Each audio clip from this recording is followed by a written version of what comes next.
नवग्रह मंडल रे बलयाकृति अन्यतम ग्रह शनि। नवग्रह मध्य शनि होउछंती निजे निजर स्वतंत्र परिचय एवं गौरवान्वित पद, जी मनीष जीवन को सबुठारु अधिक प्रभावित करिथांती। शनि महाग्रह धर्मर पूर्ण अधिकारी और न्यायालयर सर्वोच्च न्यायाधीश। से आमको आमर कर्म अनुसार फल देइथांती। तेबे आजिर आलोचनार विषय वस्तु हेउछि शनि ग्रहंकर वक्र प्रभाव जन्मजात व्यक्तिविशेषक उपरे की प्रभाव पकाई थाए। पूर्व भिडियो रे आमे अशुभ शनि दोष और 7.5 प्रभाव विषय आलोचना करथिले।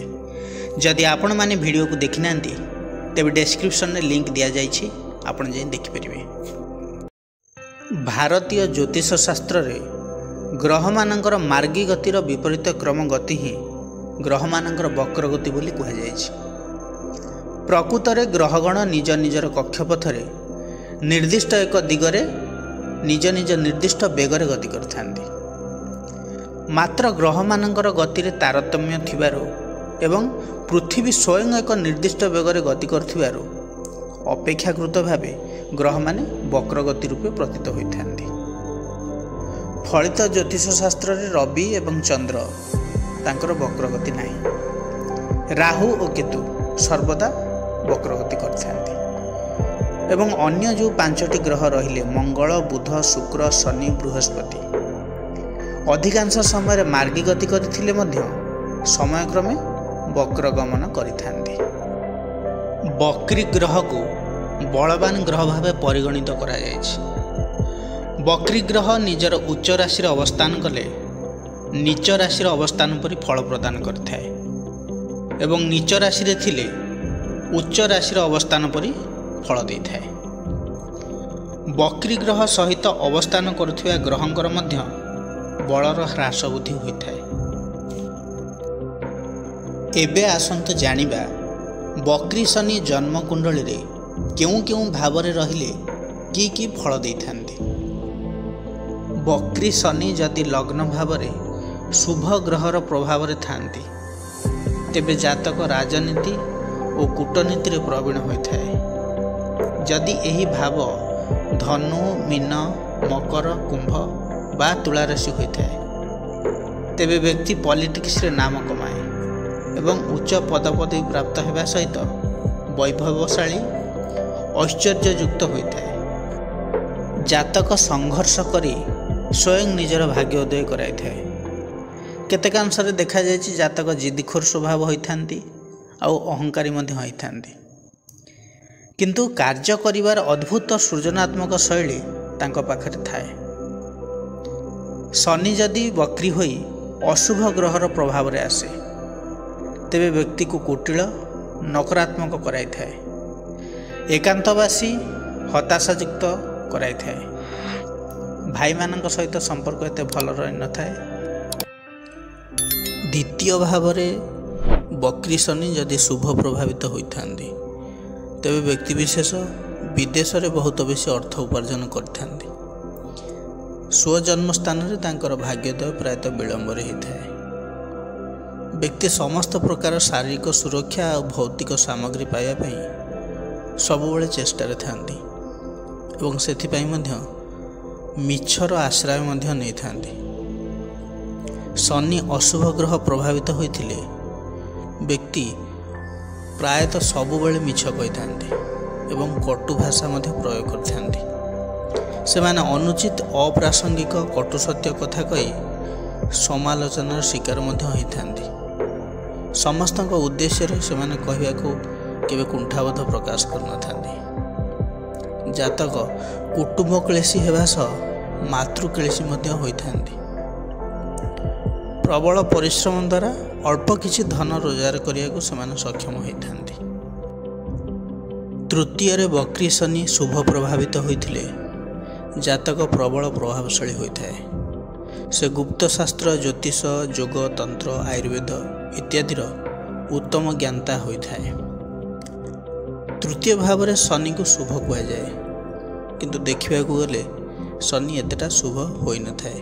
व्यक्ति एही स्थिति रे निजर भाई भौणी प्रति दायित्वबोधहीन होता है। ସେମାନଙ୍କର ଜୀବନ ଓ ଚରିତ୍ର ନିର୍ମାଣ ପାଇଁ ସୁସଂସ୍କାର ଦେବା, ଉତ୍ତମ ବିଦ୍ୟାଲାଭ କିପରି କରିପାରିବେ ସେଥିପ୍ରତି ଦୃଷ୍ଟି ଦେଇନଥାନ୍ତି। ଶନି ଯଦି ଅଶୁଭ ପ୍ରଭାବିତ ହୋଇଥାଏ ତେବେ ଭାତୃହାନି ହେବା, ଭାତୃ ସମ୍ବନ୍ଧ ବିପରୀତମୁଖୀ ହେବା, ପ୍ରବଳ ପରିଶ୍ରମ ସତ୍ତ୍ୱେ ଆର୍ଥିକ କଷ୍ଟରେ ରହିବା, ଜ୍ଞାନ ବୁଦ୍ଧି ଥାଇ ମଧ୍ୟ ତାର ଦୁରୁପଯୋଗ କରିବା ଏବଂ ସେଥିଯୋଗୁଁ ଅନ୍ୟମାନଙ୍କଠାରୁ ବିରୋଧ ପାଇବା ଆଦି ଦେଖାଯାଇଥାଏ। ଚତୁର୍ଥ ଭାବରେ ବକ୍ରୀ ଶନି ଶୁଭ ପ୍ରଭାବିତ ହୋଇଥିଲେ ବ୍ୟକ୍ତିବିଶେଷ ସୌଖିନ ଦ୍ରବ୍ୟ ପ୍ରତି ରୁଚି ରଖିଥାଏ ଏବଂ ତାର ବ୍ୟବହାର ମଧ୍ୟ କରିଥାଏ। ବାଣିଜ୍ୟ ବ୍ୟବସାୟ ଠିକ୍ଠାକ୍ ଚାଲିଥାଏ, ମାତ୍ର ଜାତକ ବିଶେଷ ଭାବେ ଭାବୁକ, ଚିନ୍ତାଶୀଳ ମଧ୍ୟ ହୋଇଥାଏ। ତେବେ ବକ୍ରୀ ଶନି ମକର, କୁମ୍ଭ ବା ତୁଳା ରାଶିସ୍ଥ ହୋଇ ଚତୁର୍ଥରେ ରହିଲେ ଜାତକଙ୍କୁ ଧନ ସମ୍ପଦ ଆଦି ବିଶେଷ ଭାବରେ ପ୍ରାପ୍ତ ହୋଇଥାଏ ତଥା ଜୀବନର ଉତ୍ତରାର୍ଦ୍ଧରେ ଜାତକ ଅଧିକ ସୁଖୀ ଆଉ ସଫଳ ହୋଇଥାଏ। ଶନି ବକ୍ରୀ ହୋଇ ଯଦି ଅଶୁଭ ଗ୍ରହର ପ୍ରଭାବରେ ଥାନ୍ତି ତେବେ ଜାତକ ଗୃହହୀନ, ମାତୃହୀନ ଓ ସୁଖହୀନ ହୋଇଥାଏ। ଏମିତିକି ବିମାତାଙ୍କ ଦ୍ୱାରା ଜାତକ ପୀଡ଼ିତ ହେବା ସହିତ ଜାତକର ଭାବୁକ ପ୍ରବୃତ୍ତି ଓ ଦାୟିତ୍ୱହୀନତାକୁ ଲକ୍ଷ୍ୟ କରି ଅନ୍ୟମାନେ ଲାଭ ଉଠାଇ ନେଇଥାନ୍ତି। ଶନି ଯଦି ଦୁର୍ବଳ ହୋଇଥାନ୍ତି, ପାପ ପୀଡ଼ିତ ହୋଇଥାନ୍ତି ତେବେ ଜାତକ ଗୃହ ତ୍ୟାଗ କରି ସନ୍ନ୍ୟାସୀ ହେବାର ଦେଖାଯାଏ। ଏ କ୍ଷେତ୍ରରେ ମଧ୍ୟ ଜାତକ ରୋଗୀ, ବୃତ୍ତିରେ ବିଫଳ ହେବା ମଧ୍ୟ ପରିଲକ୍ଷିତ ହୋଇଛି। ପଞ୍ଚମ ଭାବସ୍ଥ ବକ୍ରୀ ଶନି ଶୁଭ ପ୍ରଭାବିତ ହୋଇଥିଲେ ଜାତକ ଉଚ୍ଚଶିକ୍ଷା ପାଇବାରେ ତଥା ବୈଜ୍ଞାନିକ ହେବାର ଦେଖାଯାଏ। ଜାତକ ବୈଜ୍ଞାନିକ ତାର୍କିକ ଚିନ୍ତାଧାରା ଯୁକ୍ତ ହୋଇପାରିଥାଏ। ପରିବାରଠାରୁ ଦୂରରେ ରହିଲେ ମଧ୍ୟ ନିଜର ବ୍ୟକ୍ତିଗତ ଉନ୍ନତି କରିପାରିଥାଏ।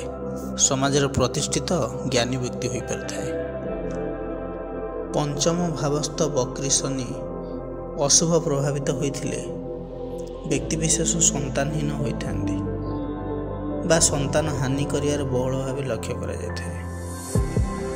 ନଚେତ୍ ଜାତକ ନିଜର ସନ୍ତାନମାନଙ୍କର ଭରଣ ପୋଷଣ, ଶିକ୍ଷା ଆଦି ପ୍ରତି ବେପାରୁଆ ହେବା, ସ୍ୱାର୍ଥପରତା ଆଚରଣ କରିବା, ନିଜର ପତ୍ନୀ ସହ କପଟାଚରଣ ମଧ୍ୟ କରିବାର ଦେଖାଯାଇଥାଏ।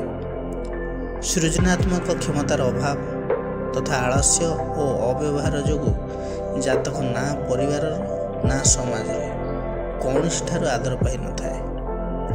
ଜୀବନସାଥୀ ଜନିତ ସମ୍ପର୍କରେ ହାନି, ଆୟରେ ଅସଫଳ, କୁଟୁମ୍ବ କଳେଶୀ ହେବାର ଦେଖାଯାଏ। ଷଷ୍ଠ ଭାବରେ ବକ୍ରୀ ଶନି ଶୁଭ ପ୍ରଭାବିତ ହୋଇଥିଲେ ଜାତକ ଯଶସ୍ୱୀ, ଶତ୍ରୁ ବିଜୟୀ, ପ୍ରବଳ ପ୍ରତାପୀ ହେବାର ଦେଖାଯାଇଥାଏ। କିନ୍ତୁ ଅଶୁଭ ପ୍ରଭାବିତ ହୋଇଥିଲେ ବକ୍ରୀ ଶନି ବ୍ୟକ୍ତିଙ୍କର ନୀଚ ଧରଣର ଶତ୍ରୁ ବୃଦ୍ଧି କରାଇବା ସଙ୍ଗେ ସଙ୍ଗେ ନିଜର ସ୍ୱାସ୍ଥ୍ୟ ପ୍ରତି ବେପାରୁଆ ଭାବ ଯୋଗୁଁ ରୋଗ ବୃଦ୍ଧି ମଧ୍ୟ ହୋଇଥାଏ। ଜାତକ ଜନହିତ କାର୍ଯ୍ୟ ପ୍ରତି ଉଦାସୀନ ରହି ସାମାଜିକ, ଆର୍ଥିକ, ଧାର୍ମିକ ଓ ରାଜନୈତିକ ଇତ୍ୟାଦି କ୍ଷେତ୍ରରୁ ନିଜକୁ ଦୂରେଇ ରଖିଥାନ୍ତି। ଫଳରେ ଜାତକ ଅସାମାଜିକ ବ୍ୟକ୍ତି ଭାବେ ଜଣାଶୁଣା ହୋଇଥାଏ। ଯଦି ବକ୍ରୀ ଶନି ବଳହୀନ ହୋଇଥାଏ ତେବେ ଜାତକ ଦୀର୍ଘକାଳୀନ ଭିତ୍ତିରେ ରୋଗଗ୍ରସ୍ତ ହୋଇଥାଏ ଏବଂ ମାନସିକ ଭୟ ଓ ବିଷାଦ ଛାୟା ମଧ୍ୟରେ ରହିଥାଏ। ସପ୍ତମ ଭାବରେ ବକ୍ରୀ ଶନି ଯଦି ଶୁଭ ଗ୍ରହର ପ୍ରଭାବରେ ପ୍ରଭାବିତ ହୋଇ ଶୁଭ ହୋଇଥାନ୍ତି ତେବେ ଜାତକର ଭାଗ୍ୟ ଉନ୍ନତି ବିବାହ ପରେ ହୋଇଥାଏ। ବିବାହ ପରବର୍ତ୍ତୀ ଜୀବନରେ ଜାତକ ଧନ ସମ୍ପଦ, ସୌଭାଗ୍ୟ ପ୍ରାପ୍ତି ସହ ସ୍ତ୍ରୀ ତଥା ବନ୍ଧୁମାନଙ୍କର ମଧ୍ୟ ସହଯୋଗ ପାଇଥାନ୍ତି। ମାତ୍ର ସାଧାରଣତଃ ବକ୍ରୀ ଶନି ସପ୍ତମ ଭାବରେ ଥିଲେ ବ୍ୟକ୍ତିଙ୍କୁ ଜୀବନର କୌଣସି କ୍ଷେତ୍ରରେ ଦୀର୍ଘ ସମୟ ପାଇଁ ପାର୍ଟନର କରାଇବାରେ ବିଫଳ କରାଇଥାଏ। ତାହା ବିବାହ ହେଉ ଅଥବା ବାଣିଜ୍ୟ ପାର୍ଟନରସିପ୍ ହେଉ, ଏହା ବିବାଦଗ୍ରସ୍ତ ହୋଇପଡ଼ିଥାଏ।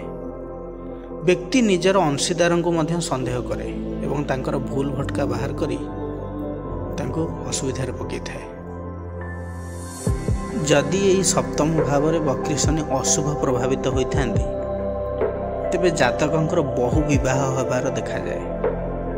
ଏମିତିକି ଜୀବନସାଥୀ ଠାରୁ ବୟସରେ ଅନେକ ବଡ଼ ହେବା ମଧ୍ୟ ଦେଖିବାକୁ ମିଳିଛି। ଦାମ୍ପତ୍ୟ ଜୀବନରେ ସୁଖ ପ୍ରାୟ ନଥାଏ। ଏକଥା ଅନେକ ପଣ୍ଡିତମାନେ ମତବ୍ୟକ୍ତ କରିବା ସହିତ ଆମ ଦୃଷ୍ଟିଗୋଚରରେ ମଧ୍ୟ ଏହିପରି ଅନେକ କୁଣ୍ଡଳୀ ରହିଛି। ଅଷ୍ଟମ ଭାବରେ ବକ୍ରି ଶନି ଶୁଭ ପ୍ରଭାବିତ ହୋଇଥିଲେ ବ୍ୟକ୍ତିଙ୍କୁ ପ୍ରକାଣ୍ଡ ବିଦ୍ୱାନ, ଜ୍ୟୋତିଷୀ, ଦାର୍ଶନିକ ଏବଂ ବକ୍ତା ବନାଇଥାଏ। ଆୟୁଷ୍ୟକୁ ଦୀର୍ଘ କରିଥାଏ। ମାତ୍ର ଅଶୁଭ ପ୍ରଭାବିତ ଶନି ଯୋଗୁଁ ବ୍ୟକ୍ତି ନିଜର ବିଦ୍ୟା ଓ ଜ୍ଞାନକୁ ମିସୟୁଜ୍ କରିଥାଏ, ଦୁଷ୍ଟ ଏବଂ ଖରାପ ଉପାୟରେ ପ୍ରୟୋଗ କରିଥାଏ। ବ୍ୟକ୍ତି ନିମ୍ନ ଧରଣର ତାନ୍ତ୍ରିକ ବିଦ୍ୟା, ଗୁଣିଗାରେଡ଼ି, ଭୂତପ୍ରେତ ବିଦ୍ୟା, କଳା ଯାଦୁ ଆଦି କ୍ଷେତ୍ରରେ ନିଜ ଜ୍ଞାନକୁ ପ୍ରୟୋଗ କରି ଅର୍ଥ ଓ ଯଶ ପାଇବାକୁ ଚେଷ୍ଟା କରିଥାଏ। ଶନି ଅତି ଅଶୁଭ ଆକ୍ରାନ୍ତ ହୋଇଥିଲେ ବ୍ୟକ୍ତି ଲୋକମାନଙ୍କ ଦ୍ୱାରା ଦଣ୍ଡିତ ହୋଇଥାନ୍ତି। କିଛି ସରକାରଙ୍କ ଦ୍ୱାରା ମଧ୍ୟ ରାଜଦଣ୍ଡ ପାଇଥାନ୍ତି ତଥା ଅକାଳ ମୃତ୍ୟୁପ୍ରାପ୍ତି ହେବାର ମଧ୍ୟ ଅନୁଭୂତ ହୋଇଛି ଏବଂ ସନ୍ତାନ କଷ୍ଟ ମଧ୍ୟ ସେମାନେ ଭୋଗିଥାନ୍ତି। ନବମ ଭାବରେ ବକ୍ରି ଶନି ଶୁଭ ଗ୍ରହ ପ୍ରଭାବରେ ଆସିଥିଲେ ଜାତକ ଦାର୍ଶନିକ, ଜ୍ଞାନୀ, ବିଦ୍ୱାନ ହୋଇଥାନ୍ତି। ବ୍ୟକ୍ତିବିଶେଷ ନିଜର ଜ୍ଞାନ କୌଶଳରେ ପୁରୁଣା ଅବ୍ୟବହୃତ ଜିନିଷକୁ ମଧ୍ୟ ବ୍ୟବହାର ଉପଯୋଗୀ କରିପାରିଥାନ୍ତି। ପୁରୁଣା ଚିନ୍ତାଧାରାରେ ସଂସ୍କାର ଆଣି ନୂତନ ତତ୍ତ୍ୱ ପ୍ରତିଷ୍ଠା କରିବାରେ ସଫଳ ହୋଇଥାନ୍ତି। ମାତ୍ର ଅଶୁଭ ଆକ୍ରାନ୍ତ ଶନି ଜାତକଙ୍କୁ ଜ୍ଞାନ ଥିବା ସତ୍ତ୍ୱେ ମଧ୍ୟ ଅନୁଦାରତା, ଅହଙ୍କାରର ବଶୀଭୂତ କରାଇଥାଏ। ଫଳରେ ଜାତକଙ୍କ କଥା ନ ମାନିବା ବ୍ୟକ୍ତିଙ୍କୁ ଜାତକ ଶତ୍ରୁ ବୋଲି ଭାବିଥାନ୍ତି। ବଳପୂର୍ବକ ନିଜର ବିଚାରଧାରା ତାଙ୍କ ମୁଣ୍ଡ ଉପରେ ଲଦି ଦେଇଥାନ୍ତି। ଜାତକ ସାମାଜିକ, ଧାର୍ମିକ ଓ ଆର୍ଥିକ ସମସ୍ତ ପ୍ରକାର ସମସ୍ୟା ଘେରରେ ପଡ଼ିଯାଇଥାନ୍ତି। ଭାତୃବିବାଦ ତଥା ରୋଗ, ଋଣ, ଶତ୍ରୁର ପ୍ରାଦୁର୍ଭାବ ଦ୍ୱାରା କଷ୍ଟ ପାଇବାର ମଧ୍ୟ ଦେଖାଯାଇଛି। ବକ୍ରି ଶନି ଦଶମ ଭାବରେ ଅବସ୍ଥାନ କରି ଶୁଭ ଗ୍ରହ ଦ୍ୱାରା ପ୍ରଭାବିତ ହୋଇଥିଲେ ଜାତକ ଗ୍ରାମ ବା ସହରର ମୁଖ୍ୟ, MLA, MP ଆଦି ପଦପ୍ରାପ୍ତି ହୋଇପାରିଥାନ୍ତି। ମକର, କୁମ୍ଭ, ମିଥୁନରେ ଶନିଙ୍କର ବକ୍ରି ଅବସ୍ଥାନ ଅଧିକାର ଓ ସୌଭାଗ୍ୟ ପ୍ରାପ୍ତ କରାଇଥାଏ। ତା ସହିତ ଶନି ବଳବାନ ହୋଇଥିଲେ ଜାତକ ଓକିଲ, ନ୍ୟାୟାଧୀଶ ଆଦି ହୋଇଥାଏ ଓ ନିଜର ଶ୍ରେଷ୍ଠତ୍ୱ ପ୍ରଦର୍ଶନ କରିପାରିଥାଏ। ସେହିପରି ଅଶୁଭ ଆକ୍ରାନ୍ତ ଶନି ଜାତକଙ୍କୁ ଅହଙ୍କାରୀ କରାଇଥାଏ। ନିଜର ବୃତ୍ତି କ୍ଷେତ୍ରରେ କର୍ତ୍ତବ୍ୟ ପାଳନରେ ଅବହେଳା କରିଥାଏ। ବ୍ୟବହାରର ପ୍ରବଳ ଅଭାବ ଦେଖାଯାଇଥାଏ ବ୍ୟକ୍ତିଙ୍କଠାରେ। ଶ୍ରେଷ୍ଠତା ପ୍ରଦର୍ଶନ କରିବାର ବିଶେଷ ଇଚ୍ଛା ରଖିଥିଲେ ମଧ୍ୟ ଦାୟିତ୍ୱହୀନତା, ବେପାରୁଆ ଭାବ ଯୋଗୁଁ ବିଫଳତାର ସ୍ୱାଦ ଚାଖିବାକୁ ପଡ଼ିଥାଏ। ଶନି କର୍କଟ ରାଶିରେ ଥିଲେ ଜାତକ ଅତି ଭାବୁକ ହେବାର ଦେଖାଯାଇଥାଏ। ବକ୍ରି ଶନିଙ୍କର ଦଶମ ଅବସ୍ଥାନ ମାତୃ ସମ୍ପର୍କ ଓ ସ୍ତ୍ରୀ ସମ୍ପର୍କରେ ହାନି ଘଟାଇବା ସହ ବ୍ୟୟପୂର୍ଣ୍ଣ ଜୀବନଶୈଳୀ ପାଇଁ ଅର୍ଥ କଷ୍ଟ ମଧ୍ୟ ଭୋଗିଥାଏ ଜାତକ।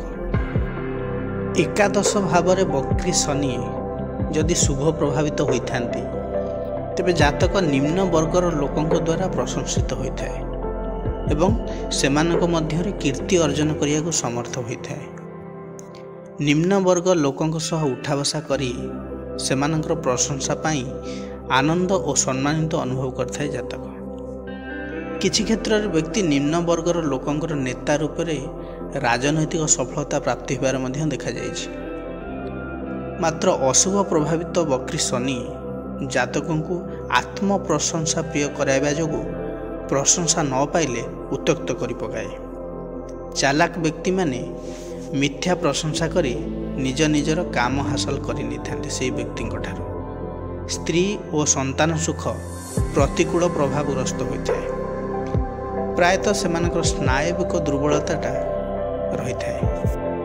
ଦ୍ୱାଦଶ ଭାବରେ ବକ୍ରି ଶନି ଶୁଭ ପ୍ରଭାବିତ ହୋଇଥିଲେ ଜାତକ ଆଇନ କ୍ଷେତ୍ରରେ ପାରଦର୍ଶିତା ଲାଭ କରିଥାଏ ଏବଂ ଆଇନର ବିଭିନ୍ନ ପଦପଦବୀରେ ଅବସ୍ଥାପିତ ହୋଇଥାଏ।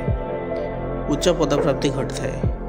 ଏସବୁ ଶନି ମକର, କୁମ୍ଭ, ତୁଳା, ବୃଷ ଓ କନ୍ୟା ରାଶି କ୍ଷେତ୍ରରେ ଦେଖାଯାଇଥାଏ। ମାତ୍ର ସାଧାରଣତଃ ଦ୍ୱାଦଶସ୍ଥ ବକ୍ରି ଶନି ଜାତକଙ୍କୁ ଆଳସ୍ୟପରାୟଣ, ବେପାରୁଆ ପ୍ରବୃତ୍ତି ବିଶିଷ୍ଟ ବନାଇଥାଏ। ଶନି ଯଦି ଏହି ଭାବରେ ଅଶୁଭ ପ୍ରଭାବିତ ହୋଇଥାନ୍ତି, ଅଶୁଭ ଗ୍ରହର ସଂସ୍ପର୍ଶରେ ଆସିଥାନ୍ତି, ଜାତକ ନିର୍ଦ୍ଦୟୀ, ନିର୍ଧନ, ଅଯଥା ଖର୍ଚ୍ଚ, ନୀଚ ବୃତ୍ତିର ଲୋକ ସହିତ ସଙ୍ଗତି, ଅସୁଖୀ ହୋଇଥାଏ ତଥା ଅଙ୍ଗହାନିର ଭୟ ସହ ରାଜଦଣ୍ଡ ଭୟ ସର୍ବଦା ରହିଥାଏ। ଜାତକଙ୍କର ଦାୟିତ୍ୱହୀନତା ରହିବା ସହ ଶତ୍ରୁ ଦ୍ୱାରା ପରାଜିତ ବା କବଳିତ ହେବା ଭୟ ସର୍ବଦା ଘାରିଥାଏ। ଏହି ସ୍ଥିତିରେ ଜାତକ କୁଟୁମ୍ବ କ୍ଲେଶୀ, ସ୍ତ୍ରୀ ସୁଖହୀନ, ଶତ୍ରୁଯୁକ୍ତ, ଦୁର୍ଭାଗା ହେଉଥିବାର ଲକ୍ଷ୍ୟ କରାଯାଏ। ଏହା ଥିଲା ବକ୍ରୀ ଶନିଙ୍କର ରାଶିଚକ୍ରରେ ଦ୍ୱାଦଶ ଭାବରେ କିପରି ଶୁଭ ଆଉ ଅଶୁଭ ଫଳ ଦିଅନ୍ତି। ଯଦି ଭିଡ଼ିଓଟି ଆପଣମାନଙ୍କୁ ଭଲ ଲାଗିଥାଏ ତେବେ ଲାଇକ୍, ସେୟାର, କମେଣ୍ଟ କରିବାକୁ ଜମାରୁ ବି ଭୁଲିବେ ନାହିଁ। ରହୁଛି, ନମସ୍କାର।